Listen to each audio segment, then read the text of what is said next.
새벽 기도에 올 때에 가끔 이 지역에 안개가 가득 낄 때가 있습니다. 안개가 얼마나 가득하든지 말 그대로 한 치 앞도 보이지 않을 때가 있습니다. 안개를 뚫고 교회로 와서 이런 생각이 들 때가 있습니다. 어쩌면 우리 인생도 이와 같지 않을까? 우리 인생도 한 치 앞도 모르는 안개와 같지 않은가? 이런 생각을 해봅니다. 여러분, 우리는 미래를 예언할 수 있는 능력이 없습니다. 텍사스의 가장 큰 도시이면서 미국에서 네 번째로 인구가 많은 휴스톤에 허리케인 하비가 불어 닥쳤습니다. 무려 10만 채 이상의 집과 주택이 물에 다 잠기었습니다. 여러분, 자기가 타고 있던 차가, 살고 있던 집이 물에 완전히 잠길 줄 알았다면 그분들은 벌써 오래전에 다른 지역으로 이사를 했을 것입니다. 여러분, 우리는 한 치 앞도 모릅니다. 그래서 우리가 살고 있는 이 시대는 예측 불가성, 불확실성의 시대를 살고 있다고 하겠습니다. 이런 불확실성의 시대를 살고 있기 때문에 무언가를 선택할 때 어떤 기준을 가지고 선택하느냐에 따라서 그 사람의 기준, 그 사람이 됨됨이, 인격을 우리가 알 수 있습니다.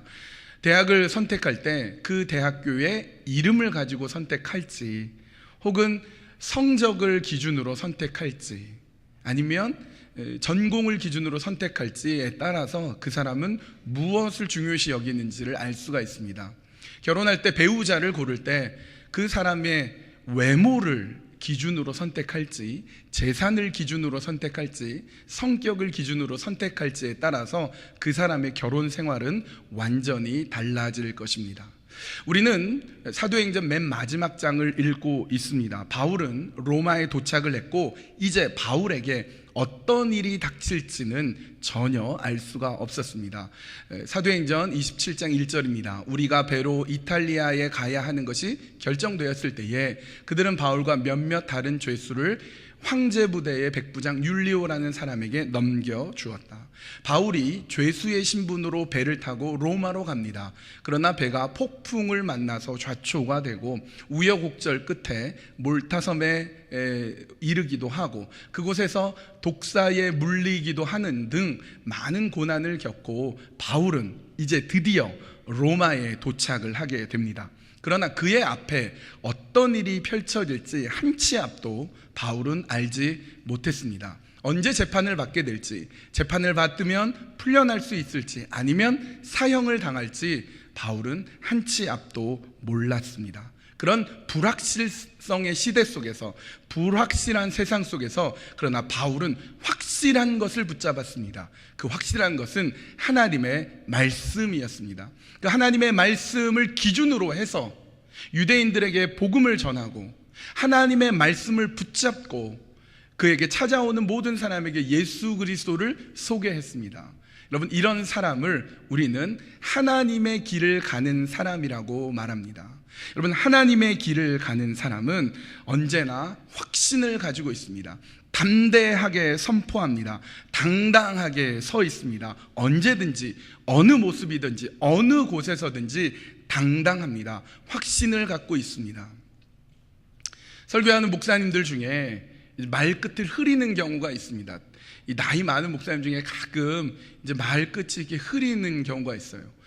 하나님께서 말씀하셨으니, 하나님 여러분 사랑하십니? 이러면서 확신이 없으니까 그렇습니다. 저도 자신감이 없고 그래서 말끝을 흐리는 경우가 있는데 좀 고쳐보려고 합니다. 확신 있게 당당하게 얘기하려면 오히려 말끝 부분을 강조하는 게 좋습니다.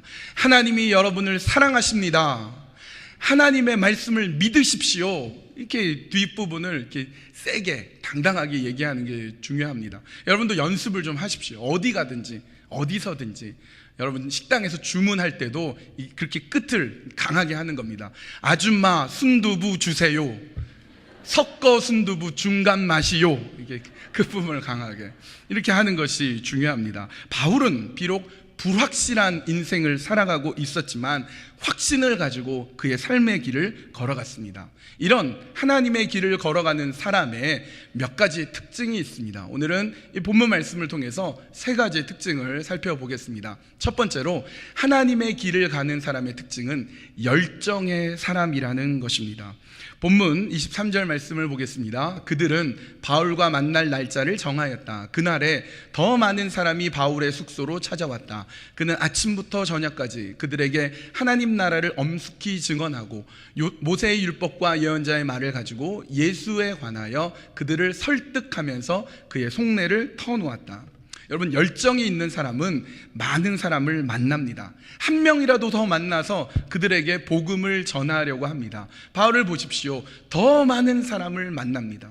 여러분, 열정의 사람은 시간을 쪼개어가면서 일을 합니다. 바울은 아침부터 저녁까지 더 많은 시간을 들여서 더 많은 사람을 만나고자 합니다. 왜냐하면 바울은 열정의 사람이었기 때문입니다. 바울이 열정의 사람이라는 결정적인 증거는 그가 설득했다는 것입니다. 바울은 유대인들에게 예수 그리스도 복음을 설득하고 또 설득했습니다. 열정을 가지고 있기 때문에 그렇습니다. 여러분, 사람에 대해서 열정이 없으면 설득하지 않습니다.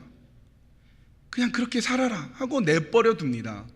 그러나 열정의 사람은 절대로 포기하는 법이 없습니다. 그 사람을 얻기 위해서 포기하지 않고 설득하고 또 설득해냅니다. 바울은 열정의 사람이었기 때문에 그렇습니다. 어느 정도의 열정의 사람이었냐면 그 열정의 결과가 24절에 나와 있습니다. 더러는 그의 말을 받아들였으나 더러는 믿지 않았다. 바울이 그렇게 열심히 설득했는데도 그 결과가 반신반의하는 겁니다. 더러는 말을 받아들이지만 더러는 복음을 믿지 않았습니다. 여러분, 유대인들 중에서 복음을 받아들인 사람이 많았겠습니까? 받아들이지 않은 사람이 많았겠습니까? 받아들이지 않은 사람이 많았습니다. 왜냐하면 22절에 이 종파에 대하여 우리가 아는 것은 어디서나 이 종파라 함은 그리스도교, 기독교를 말하는 거죠. 이 종파를 반대하는 소리가 유대인들 가운데 높다는 것입니다. 그러니까 유대인들은 기독교라는 새로운 종파를 잘 안 받아들이고 반대하고 있었습니다. 여러분, 사람들은 누구나 새로운 것보다는 이미 익숙한 곳에 머무는 것을 더 좋아합니다. 그들이 유대교를 버리고 새로운 종교인 기독교를 받아들이는 것은 매우 어려웠을 것입니다. 그리고 지금 현재 유대인들이 예수 그리스도를 믿는 사람이 아주 극소수라는 것을 보면 더 알 수가 있습니다. 그럼에도 불구하고 바울은 포기하지 않았습니다. 유대인들을 절대로 포기하지 않았습니다. 왜냐하면 그는 열정의 사람이었기 때문에 그렇습니다. 로마서 9장 3절에 나는 육신으로 내 동족인 내 결애를 위하는 일이면 내가 저주를 받아서 그리스도에게서 끊어질지라도 달게 받겠습니다 라고 말할 정도로 유대인들을 향하여서 복음을 전하는 것을 멈추지 않았습니다. 복음을 전할 때 유대인들 간에 많지는 않지만 복음을 받아들이고 믿는 사람을 보면 예수 믿는 사람이 있네, 그래도 내 말을 받아들이는 사람이 있네, 그러면서 굉장히 기뻐하고 감격했을 것입니다. 이것이 열정의 사람의 특징입니다. 열정의 사람은 우리의 환경이나 상황이 어렵고 눈앞에 다 막혀져 있는 것 같을지라도 그 순간에도 하나님 계시니까 할 수 있네 라고 생각합니다.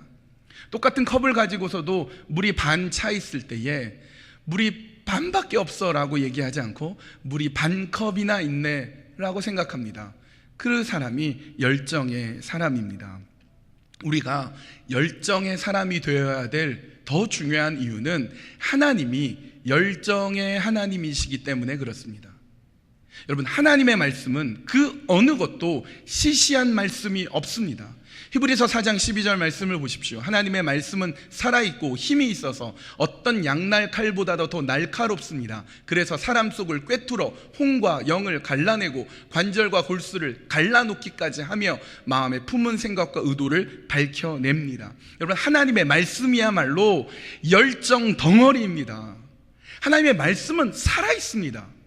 하나님의 말씀이 살아있어서 우리의 마음을 찔러 쪼갭니다. 날카로운 칼과 같습니다. 하나님의 말씀은 음성인데 혹은 언어인데 그 음성이, 언어가, 문자가 물리적인 우리의 관절하고 골수를 찔러 쪼갭니다. 왜요? 하나님의 열정이 그 안에 있기 때문입니다. 심지어 하나님은 우리도 열정을 가지라고 합니다.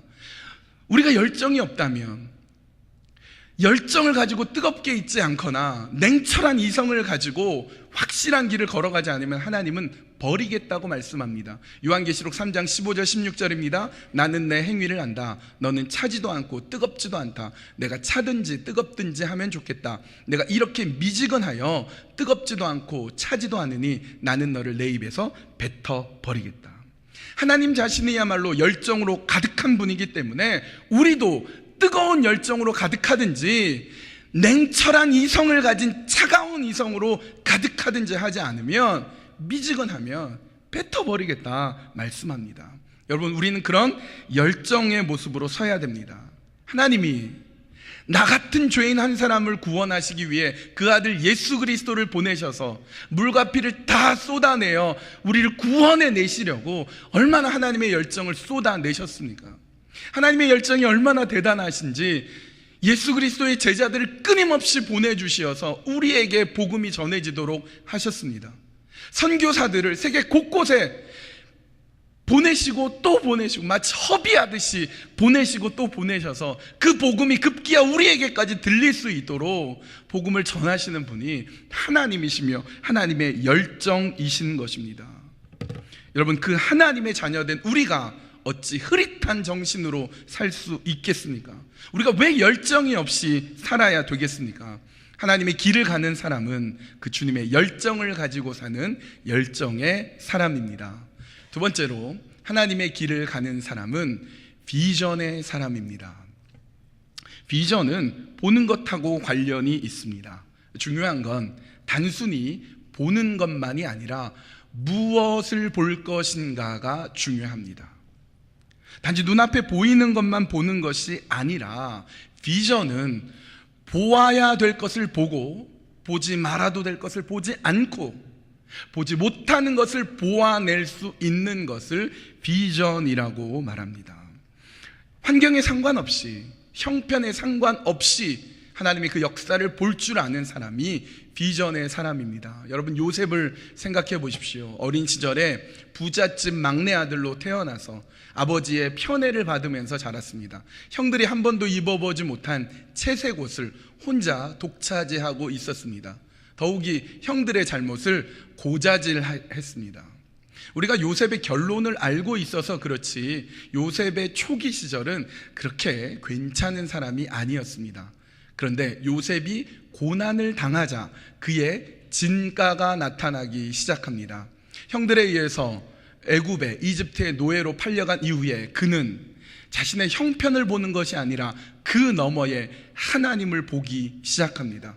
비록 노예였지만 그 속에서 하나님의 역사하심을 보기 시작합니다. 노예로서 성실하게 살았고 때로는 억울하게 감옥에 갇힐 때에도 그곳에서 하나님의 역사를 이루어 갔습니다.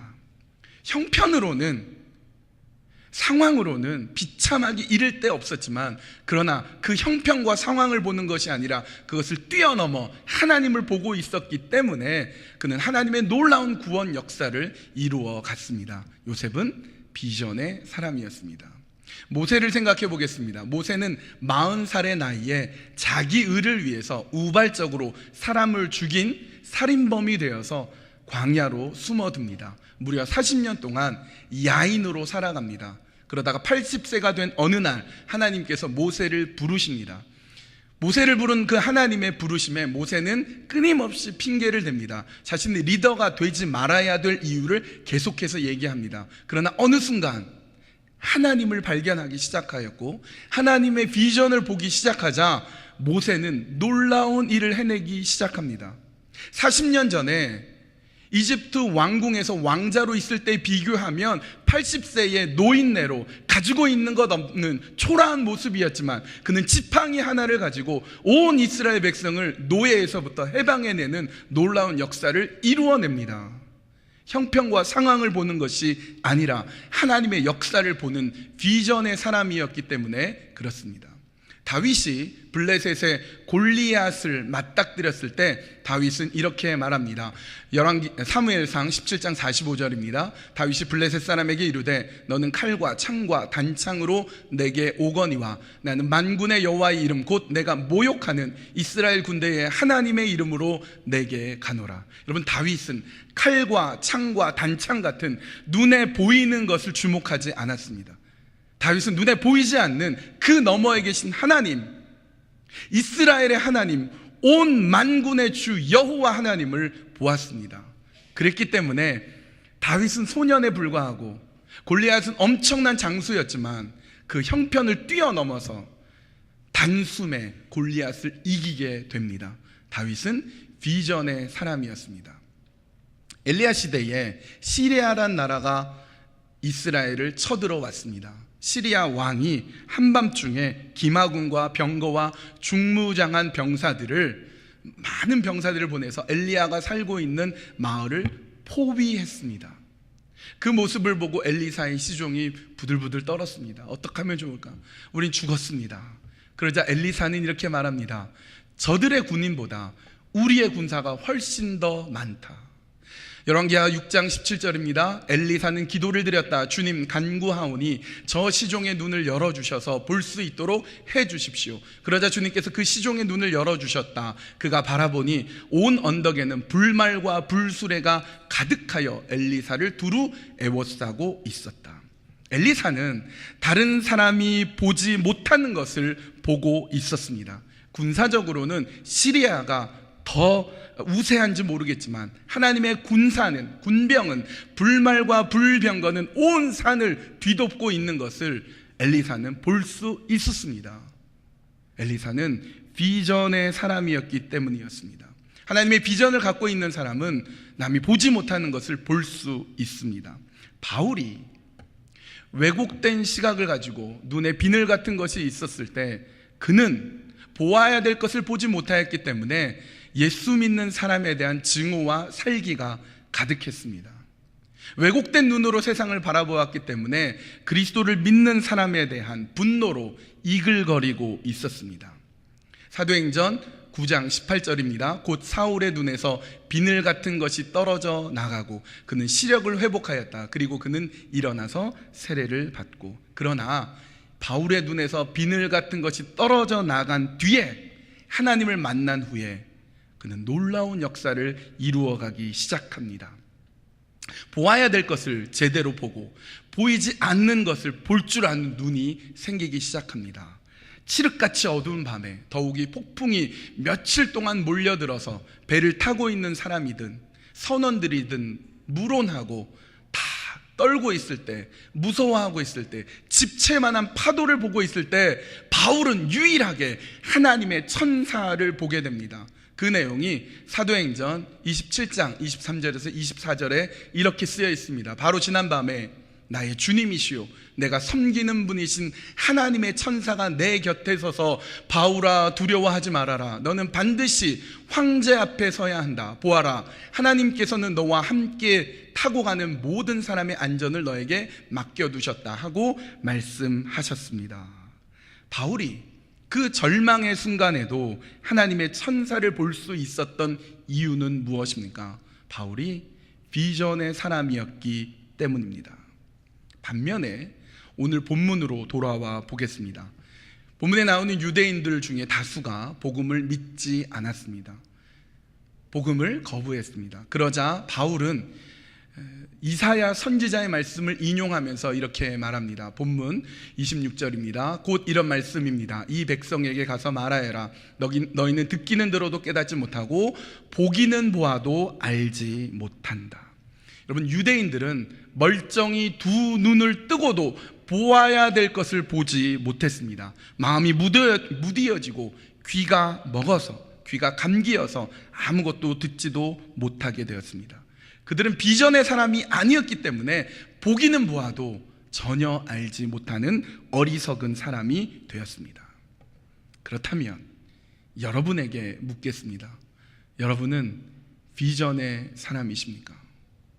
여러분은 눈앞에 보이는 환경과 형편만 보는 사람입니까? 아니면 그 너머에 있는 하나님의 역사하심을 볼 줄 아는 비전의 사람입니까? 어려워진 여러분의 사업만 보십니까? 힘든 가정 형편만 생각하고 계십니까? 말썽 부리는 여러분의 자녀만 보고 계십니까?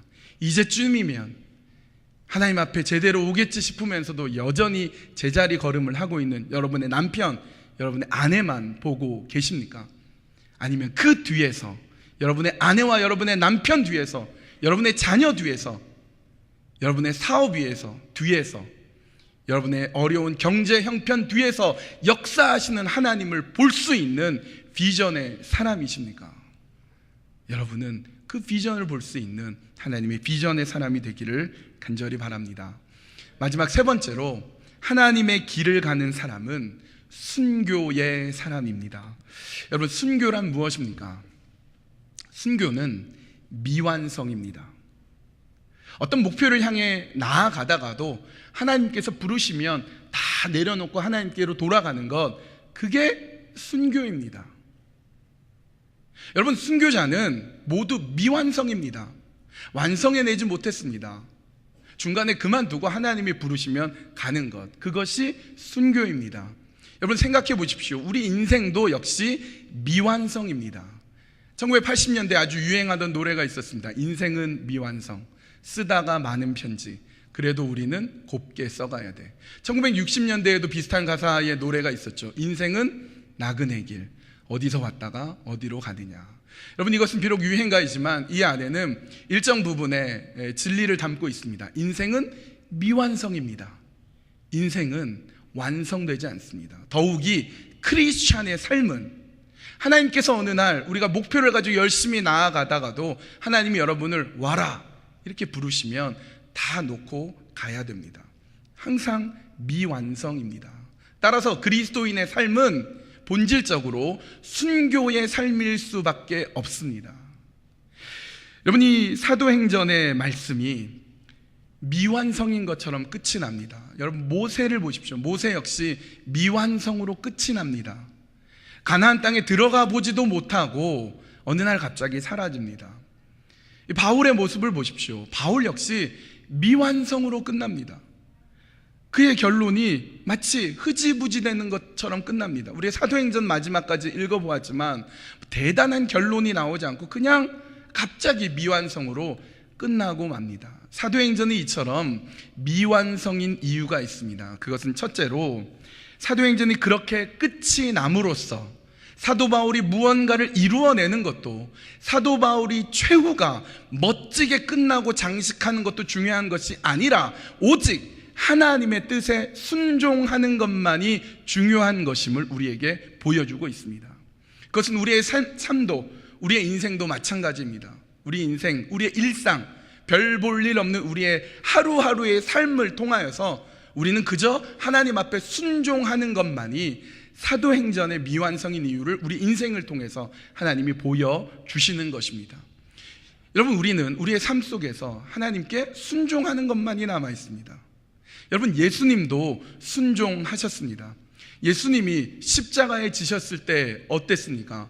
많은 사람들이 예수님에 대해서 조롱했습니다. 십자가 아래에서 네가 구원자여거든, 네가 하나님의 아들이거든, 한번 내려와 봐라.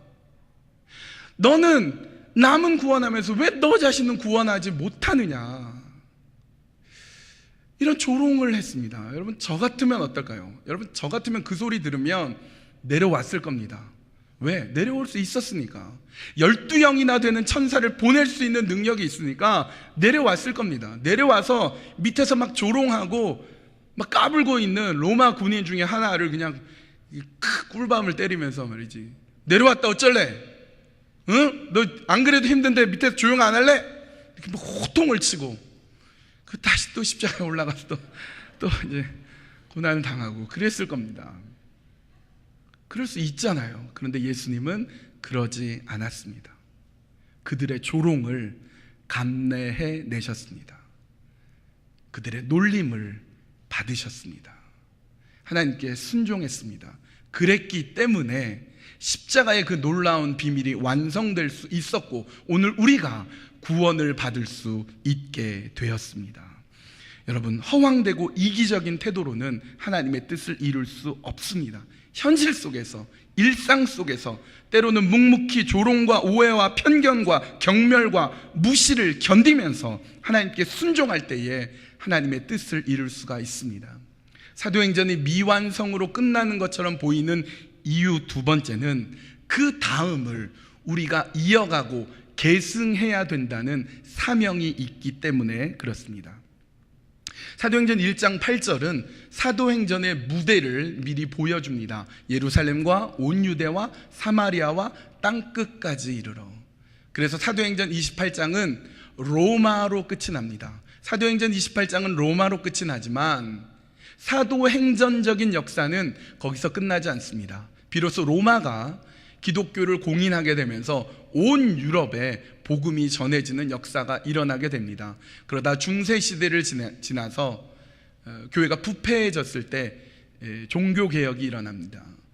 개신교가 시작이 되면서 많은 개신교 신자들이 핍박을 받습니다. 종교의 자유를 얻기 위해서 신대륙이라는 곳이 있다는데 거기로 가자. 일단의 사람들이 종교의 자유를 위해서 신대륙, 즉 미국으로 오게 됩니다. 미국은 사도행전적 역사의 배경이 되기 시작합니다. 그곳에서 수많은 사람들이 복음을 전하러 선교사님들이 아시아로 갑니다. 허드슨 테일러가 중국으로 가고 윌리엄 캐리가 인도로 가고 조선 땅에 여러 나라에, 아프리카에 수많은 나라에 선교사님들이 가면서 사도행전의 역사는 그 배경을 바꾸어 갑니다. 사도행전의 주인공들 역시 계속 바뀌었습니다. 베드로에서, 바나바에서 바울로. 사도행전은 끝나지만 사도행전 이후에 계속해서 주인공은 디모데로 이어지고 그 이후에 교부들인 이그나티우스, 폴리캅, 이레네우스, 오리겐 등등의 교부들에게 이어지며 중세에는 어거스틴과 베네딕토, 사보나톨라 등등의 사람들에게로, 근세에는 루터와 칼빈과 존 낙스 등 많은 종교개혁자들로, 그리고 현대에 들어와서 조나단 에드워즈, 찰스 스펄전, 주기철 목사님 등등 수많은 사람들에게 이르기까지 사도행전의 역사는 계속해서 계승되고 이어져 왔습니다. 이제 사도행전은 어디까지 왔냐면 오늘 여러분에게까지 왔습니다. 사도행전은 28장으로 끝나지만 계속해서 쓰여졌다면 아마 사도행전 2017장까지 갔을 겁니다. 올해가 2017년이니까. 여러분, 사도행전은 여러분께서 그 사도행전을 이어서 쓰는 그 주인공이 되셔야 합니다. 어디에서 어떻게 쓰시겠습니까? 여러분의 일상 속에서 여러분이 현재 가지고 있는 것을 가지고 사도행전을 쓰시는 겁니다. 여러분의 가정 안에서, 여러분의 일터 안에서, 여러분의 이민생활 가운데서 여러분들이 사도행전을 쓰셔야 되는 것입니다. 여러분, 다윗의 인생을 보면 놀랍게도 한 번도 기적이 나타나지 않았습니다. 병든 자나 죽어가는 자가 살아나는 기적이 없었고, 적들이 쳐들어올 때 그들의 눈을 멀게 하는 것도 없었으며, 물 위를 걷는 등의 어떤 기적도 다윗의 생애를 통하여서 한 번도 일어난 적이 없었습니다. 오히려 그의 인생에 범죄도 있었고, 불순종도 있었고, 실수도 있었고, 가정의 문제도 있었고, 자녀들 문제 더할 나위 없이 많았습니다. 그러나 다윗은 넘어질 때마다 다시 일어나고 범죄할 때마다 하나님께 회개하며 나아가면서 하나님의 뜻을 이루어 갔습니다. 그래서 성경은 다윗을 하나님의 마음에 합한 사람, 우리는 그 다윗을 하나님의 길을 가는 사람이라고 평가합니다. 여러분의 그 불완전한 삶을 통하여서, 여러분의 일상을 통하여서, 때로는 초라하다고 생각되는 여러분의 인생을 통하여서 사도행전을 이어가십시오. 이제 말씀을 마칩니다. 말씀 처음 시간에 한 치 앞도 보이지 않을 때, 한 치 앞도 보이지 않는 인생이라고 말씀을 드렸습니다. 그렇습니다. 여러분, 우리의 인생은 한 치 앞도 보이지 않습니다. 항상 흐릿합니다. 한 번도 하나님께서 여러분의 귀에 대고 너는 이러이러한 길을 가라 아마 말씀하지 않으셨을 것입니다. 그래서 우리는 끊임없이 회의하고 끊임없이 몸부림치고 끊임없이 고민합니다. 그러나 어느 순간 이것이 하나님의 뜻이다, 이것이 하나님이 원하시는 길이다라고 확신이 들었을 때에 우리는 그 확신을 가지고 당당하게 멋지게 우리의 인생을 걸어갑니다. 하나님 주신 그 열정을 가지고 뜨겁게 하나님 원하시는 길을 걸어갑니다. 남들이 보지 못하는 비전의 눈으로 우리의 상황과 형편을 뛰어넘는 길을 향해 나아갑니다. 우리의 인생은 미완성이라는 순교적인 자세를 가지고 오늘 하루하루의 삶의 길을 믿음으로 걸어갑니다. 바로 그 모습을 통하여서, 바로 여러분들을 통하여서 사도행전의 역사는 지금도 쓰여지고 있고 앞으로도 쓰여지게 될 것입니다. 기도하시겠습니다.